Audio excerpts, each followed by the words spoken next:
Olá, você que tem interesse na área de saúde, você colega médico, empreendedor, seja muito bem-vindo a mais um episódio do Ser Médico Podcast. Hoje é um episódio especial. Temos aqui as 3 doutoras que nós conhecemos, trabalhamos juntos, operamos juntos e que vêm aqui compartilhar com a gente a experiência delas, a jornada dentro da rinoplastia, dentro do aprendizado, dentro do que é interessante, do que de repente é importante para você, jovem médico que tem interesse na área cirúrgica, que tem interesse em fazer uma carreira, talvez até na área da cirurgia plástica facial. Sejam muito bem-vindas. Obrigada. Doutora Roberta, doutora Ana Perim e doutora Ana Charnobai. Chornobai. Isso. Acertei? Acertou. Eu sempre confundo, Ana. Com quem nós vamos começar? Ana. Pode ser, doutor? Vamos Fale lá. um pouquinho, então, de você, um pouquinho da tua formação, para que nós possamos te conhecer um pouquinho melhor. Então, eu venho de uma família de médicos. Meu pai é cardiologista, minhas irmãs também são médicas. Aqui de Curitiba? Aqui de Curitiba. Uhum. Como é que é o nome do teu pai? Francisco Maia. Um abraço, doutor Francisco. Minhas irmãs também são médicas, uma endocrinologista e uma também cardiologista. E aí eu vim para vir um pouquinho diferente da parte clínica, né? Eu sempre fui a mais cirurgiã ali da família. Então, até de início eu pensei em fazer cirurgia geral. Meu pai que comentou para, às vezes, procurar alguma coisa um pouco mais delicada, alguma parte cirúrgica que pudesse fazer consultório também, alguns procedimentos mais delicados. E aí, na faculdade, eu fui fazendo algumas ligas acadêmicas e me encantei pelo otorrino. Logo ali no 3º ano da faculdade, mais ou menos. E aí comecei a fazer ligas para ver como que é o dia a dia, né, do otorrino, como que é o centro cirúrgico, como que é o consultório. Que ano você se formou? Eu me formei em 2018. Então faz Bacana. 5 anos aí já, né? Então, acabei fazendo aí a residência no Hospital da Cruz Vermelha, que é em conjunto com o Hospital Pequeno Príncipe. Então, passava nos 2 hospitais durante os 3 anos ali do aprendizado. E aí, só que eu peguei a fase da pandemia. Então, logo ali no meu metade do 2º ano ali da residência. Então, essa parte de prática, eu acabei perdendo muito, porque foi numa época que tudo fechou, a gente não tinha paciente para operar. Então, tinha muita parte teórica, que a gente manteve ali as aulas online, toda a parte do conteúdo, mas a parte prática eu me sentia ainda um pouquinho insegura. E eu acho que a gente, como médico, como cirurgião, a gente tem uma responsabilidade muito grande, né? Então, a gente tem que ter segurança no que a gente está fazendo ali para o paciente. E aí eu pensei, acho que depois da residência eu preciso me aprimorar mais. Preciso pegar mais essa vivência, mais essa experiência, colocar a mão ali na massa mesmo.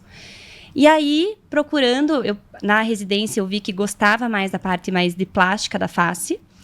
E aí eu encontrei o fellowship do Hospital Hippo, que aí lá, conhecendo assim, conversando com as pessoas que já tinham feito o fellow, eu vi que era um programa que você tinha seus pacientes, colocava a mão, sempre com alguns mentores junto.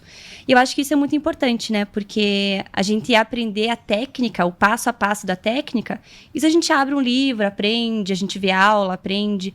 Mas ter alguém com muito mais experiência, muito mais bagagem, que te acolhe, que fala ali, ó, vai por esse caminho, não vai por esse talvez dê errado. Muita diferença. Muita diferença. Ana, vamos conversar bastante sobre os teus propósitos, sobre as tuas motivações, sobre essa tua experiência esse ano. Isso, tá bom. Doutora Roberta. Doutora Roberta já conheço. Eu preciso aqui dizer que a doutora Roberta é filha da doutora Ellie, uma grande profissional, colega nossa, amiga e doutora. E o Hélio, Elinho. Roberta, conte para nós um pouquinho de você, para quem não te conhece, tua formação. Então, eu sou, igual o doutor falou, né? Eu sou filha da doutora Ellen, que é otorrino, mas eu fiz faculdade em Joinville. Quando eu entrei na faculdade, eu tive um pouco de dúvida. Eu queria, na verdade, onco. Eu fiquei apaixonada, sempre gostei de oncologia. Eu fundei a Liga de Otorrino da Univille, eu fui formada em Joinville, né?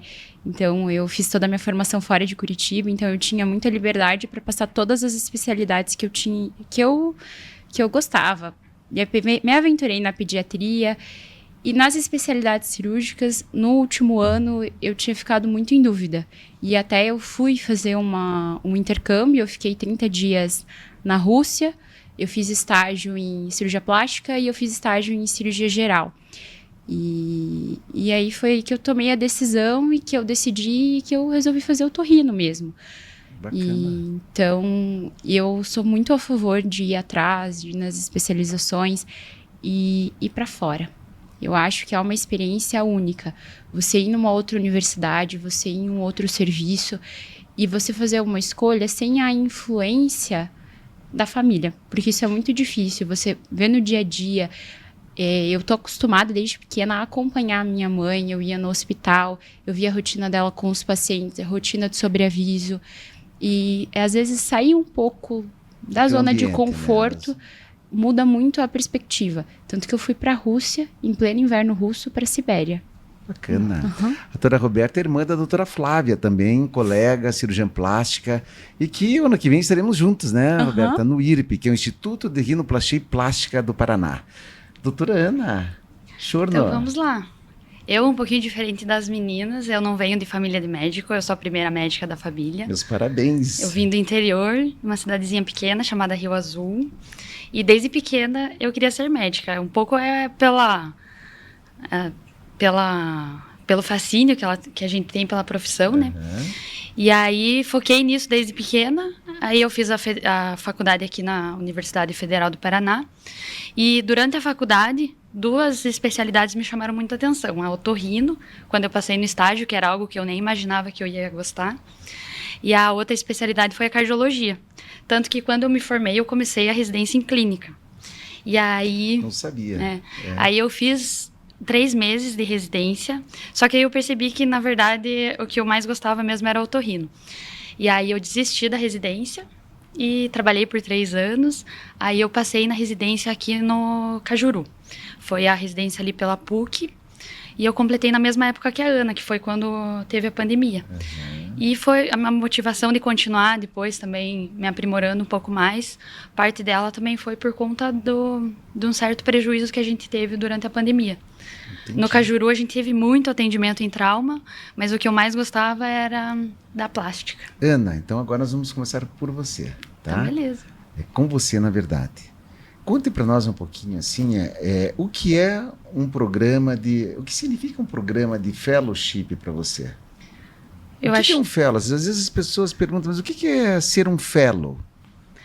O que eu explico para os pacientes, principalmente, porque gera essa dúvida, é um termo que não é tão difundido, né? Eu explico para eles que é como se fosse uma pós-graduação, uma subespecialização da nossa área. Então, a gente já é médico há vários anos, né? Já fez toda a graduação do curso de medicina de 6 anos. Isso. Já fez residência médica. Em otorrino por mais 3 anos. 3 anos. E agora a gente está completando mais um tempo de formação que varia, né? Isso, que pode ser 1 e de 2 anos. 1 e 2 anos, isso. Você está no 2º ano. 2º ano.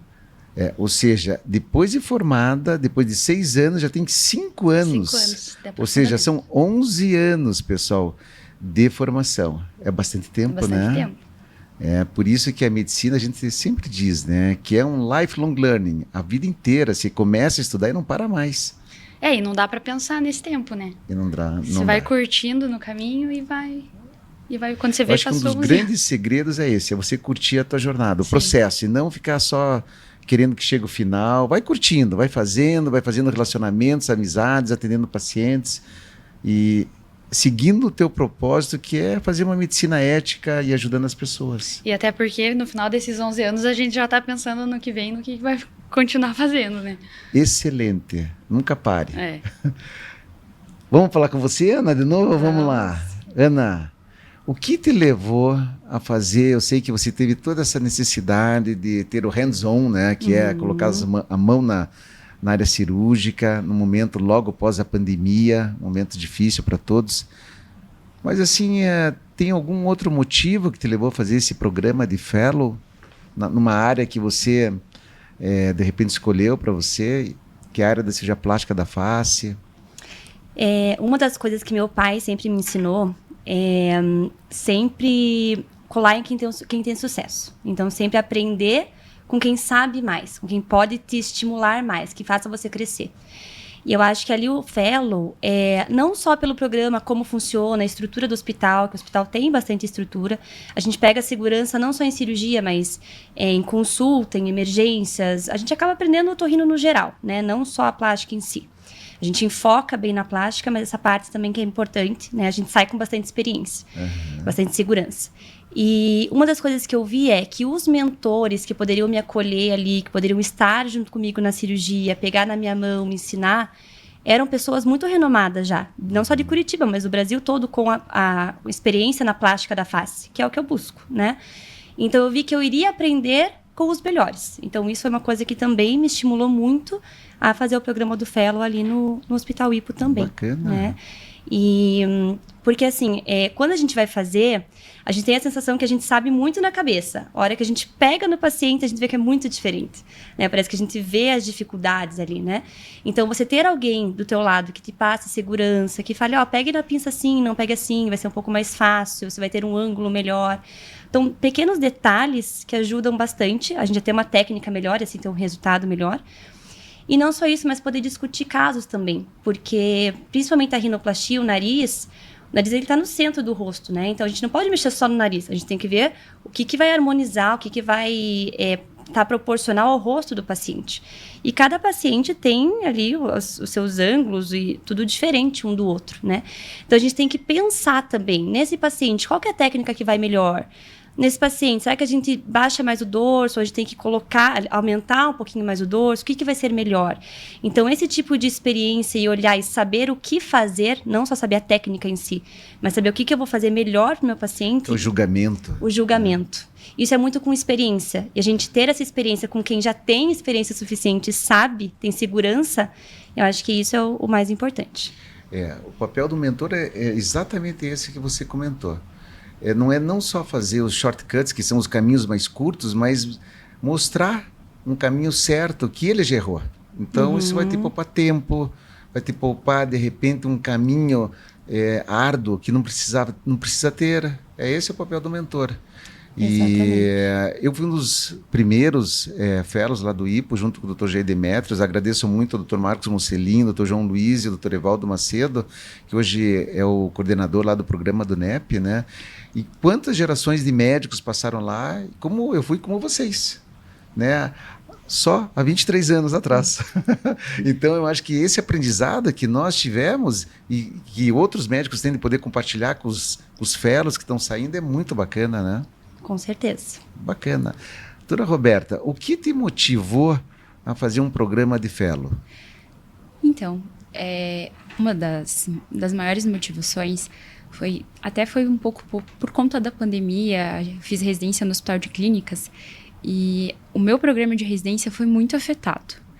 Não vou dizer que no começo não foi, porque foi, né, o meu R3, onde a gente faz as cirurgias de maior complexidade, praticamente foram suspensas, porque o HC foi uma referência da Covid, mas até desde o R2 eu já tinha certeza que eu ia entrar, porque eu tenho um exemplo que sempre me ensinou que na vida a gente não sabe tudo, e que a gente sempre tem que se atualizar, a gente tem sempre estar lendo, tem que estar estudando, atualizando técnica, que foi a minha mãe, né? Ela fez um fellow em 1994 em Cleveland. Então, desde quando eu conheço, ela sempre foi atrás, ela sempre foi um exemplo. E eu sempre, né, quis ser um pouco parecida com ela, e eu já estava decidida que eu ia fazer e eu ia me especializar. E até quando eu terminei a minha residência, eu não tinha a certeza de qual área eu queria fazer. Porque eu prestei cabeça e pescoço. Eu queria fazer cirurgia de cabeça e pescoço. Interessante. E eu fiquei em 3º lugar no Erasto. Foi o único ano que ninguém desistiu. E aí eu entrei no fellow do Hipo. Daí eu tive a certeza que eu queria ficar realmente na parte da otorrino, que eu não ia para a área da cabeça e pescoço. Tanto que eu fui, um dos meus maiores mentores no meu primeiro ano de especialização foi o Dr. Evaldo. Eu adoro o Dr. Evaldo, ele sempre, até a gente continua discutindo, o pessoal da laringe, a gente é como se fosse uma família, e quando eu tenho paciente eu sempre discuto, porque eu faço ainda a parte hospitalar, porque eu trabalho no Hospital Santa Cruz, então eu acabo pegando bastante caso, e uns casos complexos, e é sempre bom você poder ter uma troca, porque é como a gente fica, né, com essa relação, como se fosse uma família, e a gente tem que saber reconhecer. A gente não tem todo o conhecimento no mundo. E você poder conversar com uma pessoa um pouco mais experiente, às vezes você fala, olha, eu acho que pode ser isso. E aí ele fala, não. Você já viu, já investigou, você tem que investigar o paciente por completo. E é sempre bom ter essa troca. E esse ano a Roberta ficou muito comigo, né, Roberta? Você é o meu mentor esse ano. Esse ano, na verdade, a Roberta teve 2 anos de fellow, ela está no 3º ano só comigo, né? E então uma experiência, uma troca de aprendizado. Eu aprendi com você, você aprende comigo, e é isso aí que ela comentou. A gente sempre tem que ter essas trocas e curtir a jornada. Ana, E aí? dentro desse ano teu, desses 2 últimos anos e daqui para frente, quais são os teus planos? Eu sei que é muita coisa, é muita mudança, família, as coisas vão acontecendo, mas você tem assim algum plano em relação à tua carreira, à tua profissão? No momento, o que eu quero ainda planejar para o ano que vem é iniciar o mestrado. Uhum. De repente, se surgir a possibilidade, daqui a alguns anos também, me tornar uma mentora, né? Vai ser com certeza. E aí, meu foco é nisso agora. Otimizar, melhorar minha técnica, tudo para, em um certo tempo, também poder ajudar mais pessoas a se tornarem cirurgiões. Tem algo assim marcante que, nesse período que você fez o teu fellowship, que você acha que é interessante assim, para os novos que vão entrar, ou para quem está se formando dentro da área médica, que você acha que é importante a gente compartilhar? Algum desafio, alguma situação assim, olha, isso aqui realmente para mim foi um grande desafio. Olha, doutor, eu acho que todos os dias o que mais eu reafirmo para mim é que o mais importante de tudo é a relação médico-paciente. Especialmente gente que trabalha com a estética, que você vai intervir em algo que, em teoria, não é obrigatório, mas que é um desejo do paciente, que ele quer se tornar mais bonito. Eu acho que o mais importante é a gente saber nossas limitações e também saber explicar para o paciente quando vai ser ou não apropriado um procedimento. E você, esse ano, você conseguiu aprender, ou melhor, se evoluiu no relacionamento médico-paciente? Você acha que para você foi muito importante? Porque a gente vai aprendendo na prática do dia a dia, né? Que alguns resultados não vão ser possíveis para determinados pacientes, que alguns pacientes estão com expectativas diferentes do que a gente pode oferecer. E eu acho que isso que é o maior, assim, uma das coisas que fazem muita diferença para o nosso resultado. Você saber o que você vai entregar para ele, né? Então, junto com a técnica, tudo que desenvolve, a gente aprende muito com vocês quando a gente tem que colocar limite no que a gente pode fazer, né? Tecnicamente, no que o paciente vai poder ser beneficiado com isso. E aprender a dizer não, às vezes, isso. Né? E o não, ele assim como dói para quem recebe o não, dói para quem também fala o não. Por quê? Porque é muito difícil. A gente tem um comprometimento de querer promover uma felicidade a uma pessoa, mas é um programa, tem alguns objetivos do programa e as expectativas, às vezes, dos pacientes e o tipo de paciente não está alinhado. Sim. Com o e assim, contexto, isso, né? Eu percebo que eu mudei muito, né? Quando você entra, quando você quer operar, você está assim... Quer operar todo mundo. Quero operar todo mundo. E agora você já vai mais cauteloso, né? E eu acho que isso é muito do aprendizado. Eu acho que nos próximos anos, com certeza, isso... Cada vez você vai ficando mais sensível a isso, né? Bacana.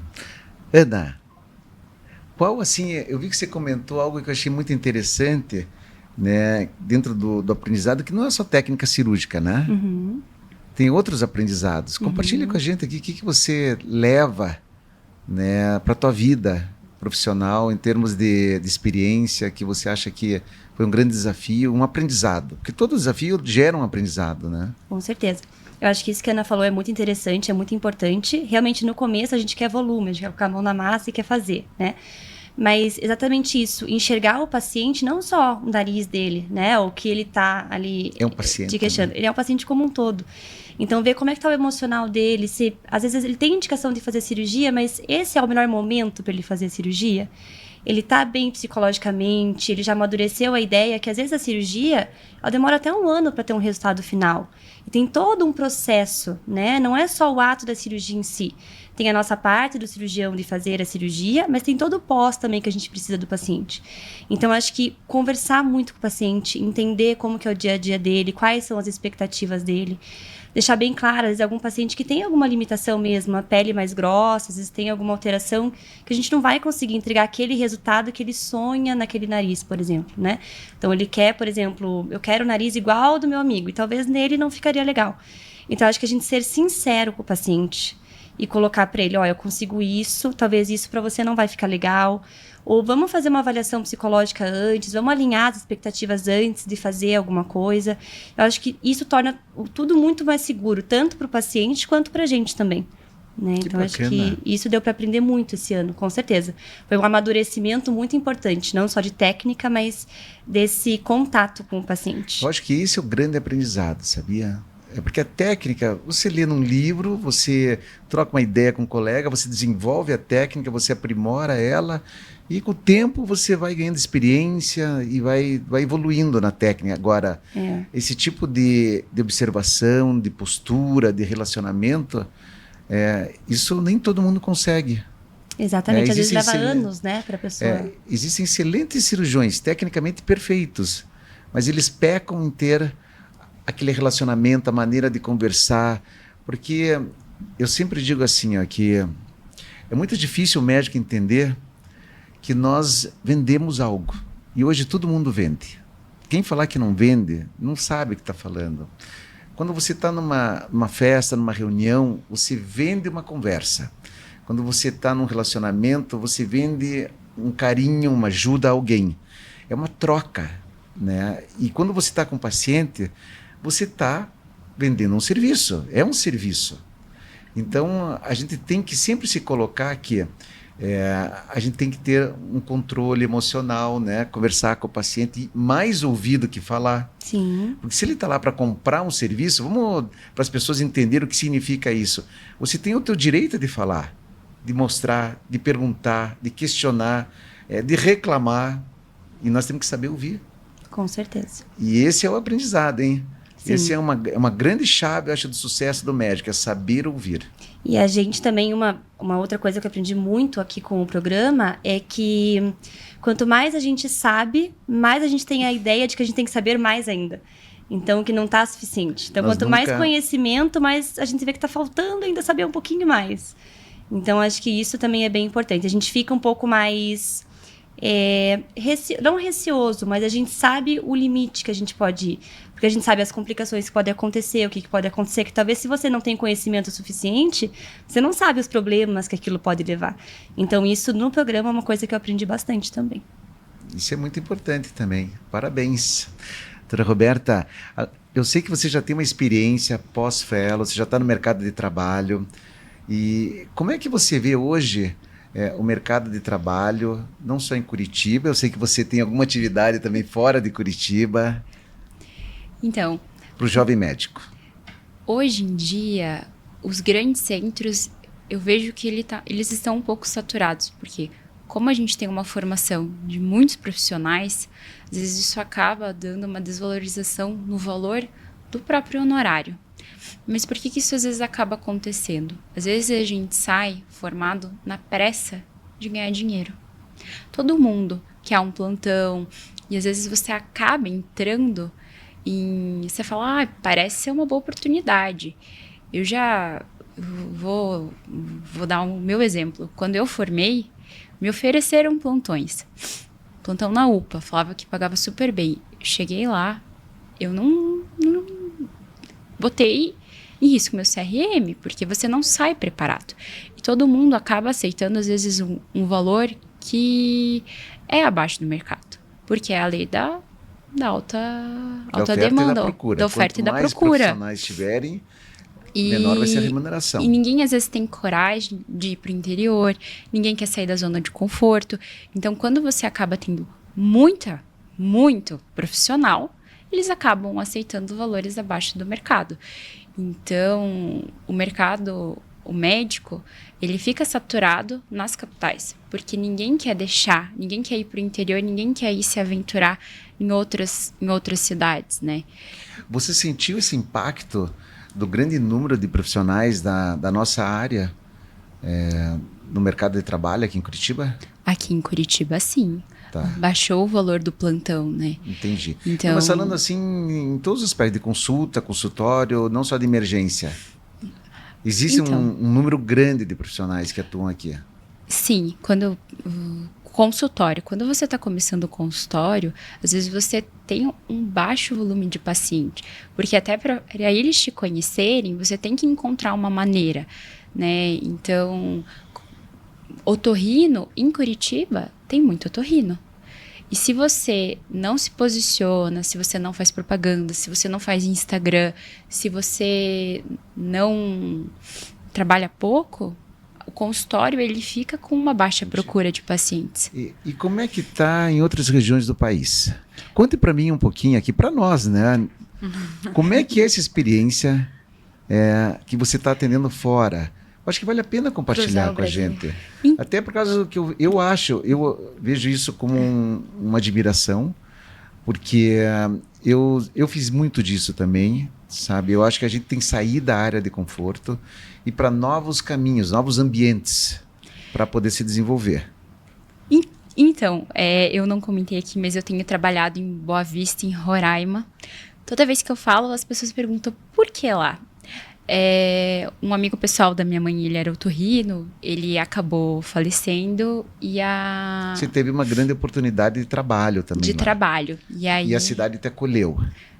Eu tô sendo super mega bem acolhida. Eu já tô indo, já vai fazer 3 meses, eu vou, Maravilha. Trabalho uma semana. E lá é um pouco diferente, porque tem convênio, mas o convênio, os médicos, eles não são bem credenciados, né? A Unimed lá faliu. Então, a maioria das consultas são consultas particulares. Então, eu presto atendimento, eu tenho todos os exames, porque o pessoal fala assim, você está indo para o norte. Não tem nada em Roraima. O que tem em Roraima? Você está perto da Venezuela, para Guiana dá 1 hora de carro, 1 hora, 1h30, para Venezuela também, que agora está no meio dessa zona de conflito. E o pessoal acha que eu tô no meio da floresta amazônica, mas é a capital do estado. E tem tudo, praticamente tudo. Tem até Borelli. Cheguei lá, tinha uma franquia da Borelli, tem shopping. Então, o hospital, abriu um hospital novo que é o Villeroy, que tem torre da Stryker. Ele tem UTI humanizada, que isso é uma das características aqui do Santa Cruz, que é uma UTI um pouco diferenciada, que é como se fosse um apartamento inteiro monitorizado, mas é um serviço que está sendo montado. Então, você acaba indo para lá, você acha que é uma expectativa um pouco diferente, mas é como se eu estivesse atendendo no IPO, aqui em Curitiba. Que bacana. Mais uma vez, né? Parabéns. Obrigada. Eu acho que é um grande desafio, não fazendo distinção aqui de homem e mulher, mas a Roberta está seguindo um passo assim muito, até com todo respeito, né? Muito interessante de poder ter essa liberdade financeira, geográfica e de atitude, né? Que eu sei que hoje em dia para mulher às vezes isso é muito difícil. Mas é que eu não tenho filho, eu não tenho marido. Mas é uma opção. Mas é uma opção, é uma né? opção. Que eu acho que muitas pessoas, elas se prendem um pouco, porque, mas você tem filho, e o marido? Os pacientes me perguntam. Eu falo, eu não tenho nada que me prenda. E eu até tenho o objetivo, eu vou fazer mais uma especialização ano que vem. Eu acho que eu ainda não te contei, mas eu vou para fora. Bacana. Então, eu não tenho medo. Igual eu fui para Sibéria no inverno. Peguei mas é na área de cosmetria? Então, eu... Pode comentar ou não? Posso. Na Rino. Dentro da área da rinoplastia. Dentro da área da Rino. Então você vai fazer um aperfeiçoamento. Mais um aperfeiçoamento. Tá, não é outra especialização. Não, é mais um aperfeiçoamento. Tá. Bacana. Provavelmente eu vou ficar 3 meses fora, eu só tô decidindo para onde. E tanto que eu fui no inverno, eu peguei menos 50 graus quando eu fui pra Rússia. Entendi. Foi bem... Mais um desafio. Você gosta de desafios. Eu gosto. Sou inquieta. É isso aí. Parabéns. Doutora Ana, e daí? Eu vejo assim, olha, nós estamos aqui com gerações diferentes. Né? Eu não vou dizer que eu sou mais velho, mas eu estou numa geração mais antiga que vocês. Mais experiente. Né? E eu vejo que existem vários desafios em todas as fases da vida, até na fase que você já está com mais experiência, porque você tem que abrir caminhos para os mais novos, você tem uma responsabilidade de passar um ensinamento, um legado, que você vai ter intenção de passar um legado. Você mesmo falou que você vai chegar a ser uma mentora, você vai fazer mestrado, vai fazer doutorado, pós-doutorado, e você vai sentir na obrigação de passar um legado. Como é que você, assim, deslumbra todo esse cenário para uma pessoa que vive numa cidade pequena, né? A minha família é de Rebouças, você sabe disso, né? É do interior. E dá uma sensação muito bacana, né? É, muito legal. Você não se sente bem, assim, saber, Sim. às vezes, da onde você veio, sem a gente esquecer as nossas origens, e para onde a gente quer chegar, e como que as coisas estão evoluindo de forma natural? É muito legal. Você tem o apoio da tua família? Sim, desde o começo, assim. Eu acho que muito de onde eu cheguei agora, eu devo ao meu pai, né? Porque desde que eu era pequena, o foco dele era me fazer entrar na faculdade e chegar onde eu cheguei, né? Então, eu acho que grande parte disso é dele. Ele sempre me estimulou a estudar, desde pequena. E... Como é importante o apoio dos pais, né? Às vezes a gente não dá valor. E eu acho que, assim, talvez uma conquista maior do que a minha foi a dele, né? Porque, assim, ele saiu... A família dele era super humilde, né? E ele, não, eu tenho que estudar. E eu digo que ele que surgiu na ideia dele, da cabeça dele, que ele precisava sair daquela zona de conforto. Que pra mim foi mais fácil, né? Vocês têm quantos filhos? Eu tenho você? um irmão meu, que é por parte de pai e de mãe. Tá. Daí eu tenho mais 2 que é por parte da minha mãe. Entendi. E eu tenho mais uma irmã que eu chamo de irmã porque ela é filha da minha madrasta. Bacana. Aí 1, 2, 3, 4. 4 praticamente. Tá. Que bacana. É uma família meio diferente, mas funciona bem. Isso que é importante, né? Tem que ser assim. Todos felizes, né? Doutora Ana Pirinha. Oi, doutor. A doutora Roberta comentou aqui algo que eu achei interessante. E eu tive a curiosidade de olhar as redes sociais de cada uma de vocês. E vi que você já está se movimentando, né? Né? Você já tem os teus seguidores. Comente para nós aqui um pouquinho. Você está numa geração millennial, né? No meu entendimento, não é a geração Z. Sim. Ou estou errado, Roberta? Você que está... Não, tu é Esses 95. termos eu não entendo muito. Eu sou de 95, então. Você é millennial ainda, né? Millennial é a partir de 2000. Millennial é 2000. Então, Millennial é 2000. Tu é acho que Z. Você é um ano mais nova que eu? Então é. Eu também não entendo esses termos. Geração Z? É a geração Z. É. Tá. É Z. Então, Depois corrijo. pergunta para você, né? Como é que você vê o papel hoje, né, da divulgação, da captação, que eu acho que é importante, de pacientes, da promoção do teu trabalho, que você faz muito bem na rinoplastia, para que as pessoas conheçam a doutora Ana, quem ela é, antes do que ela faz? Hoje em dia é primordial, né? Acho que todo mundo tem que ter uma rede social que você consiga conversar com o seu paciente. Porque eu acho que existem pacientes para todo mundo, na Mas verdade. você sempre pensou né? assim? Não. Isso foi uma coisa muito recente. Principalmente nos últimos 2 anos para cá, que eu venho visto, assim, que acompanhando mais de perto ali os cirurgiões que operam junto comigo, os congressos, quando a gente vai, os cirurgiões mais renomados, a gente vê que todos postam ali, né, os resultados e conversam com o paciente e postam alguns vídeos mais informativos, que é legal para o paciente também, saber algumas coisas, né, antes de procurar ali o atendimento. E hoje eu acho que é super importante isso. Então... Hoje eu vejo assim que tem nichos, né? Então, existem estilos de pacientes com alguns estilos de médicos também. Então, acho que tem paciente para todo mundo, né? A gente só tem que... É bem importante que o paciente ele possa procurar quem ele quer ir. Aquele médico que ele procure o Instagram, que ele veja os resultados, como que o médico conversa, se ele vai se sentir confortável, se bate aquela primeira impressão legal, aquela primeira impressão boa. Nós chamamos do raporte, né? Exatamente. Que tem essa troca de energia ali. Eu acho legal, mesmo. porque aí você já tem um primeiro contato ali com o médico que você escolheu, você já se sente um pouco acolhido, você conhece um pouquinho do médico, então esse pouquinho que você já conhece, você já vai na consulta um pouco mais aberto, um pouco mais acolhido, né? Então você sente mais à vontade de conversar com o seu médico sobre as expectativas, sobre o que pode, o que não pode fazer. Então eu acho bacana, assim, isso. Acho que essa parte da mídia aproximou muito o paciente com o médico. E você vê Eu gosto dessa palavra desafio, porque para mim não é nada é problema. São desafios que geram aprendizados. Sim. Para você, né? Você falou da mídia social. Existe alguma trava, algum desafio? Porque você se comunica muito bem, né? Porque você acha que tem alguma coisa que te impede de explodir nessa rede social? Eu ainda sou um pouquinho mais tímida em relação à rede social. Você acha que é timidez, sim. então? É uma timidez. trava. Entendi. Eu acho que a gente vê vários cirurgiões renomados postando vídeo, conversando ali por vídeo, dia a dia, né, no Instagram, postando story. E quando a gente vai fazer o nosso primeiro vídeo, acho que a gente grava umas 10 vezes para sair um vídeo bom. Porque a gente ainda tem aquela insegurança de, às vezes, falar alguma coisinha errada, ou o jeito de falar com o paciente, se vai ser claro o suficiente. Isso eu acho que é uma coisa que deve passar com todo mundo, né? Acho que ninguém tem essa naturalidade, ou poucos ainda têm essa naturalidade de já aparecer por vídeo, assim, para todo mundo ver. Então, eu tô começando agora ainda também essa parte do marketing. Comecei a fazer um vídeo aqui, outro ali, algumas publicações a mais.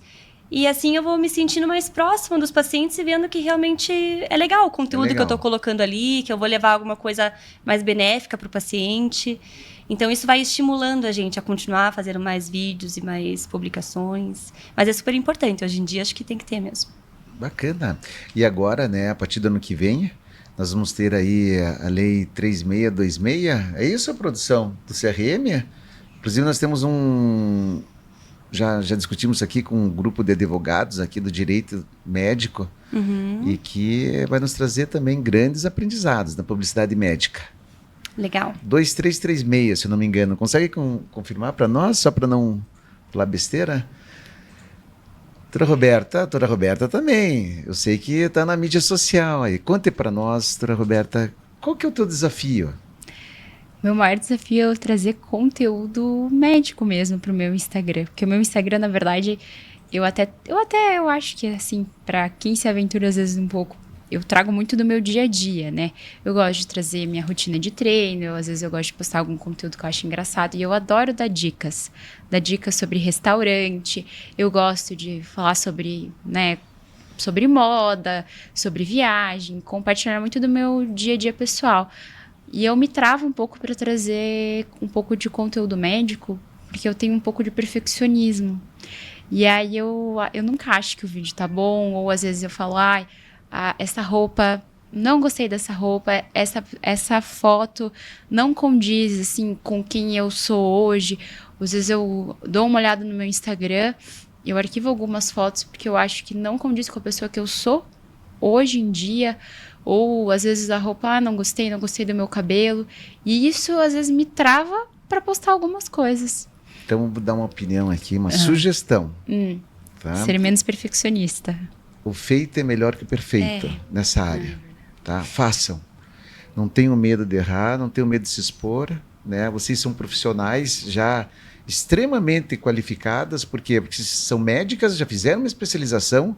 E sempre pense da onde que vocês estão, da onde que vocês vieram. Vocês vão ver que vocês já evoluíram muito.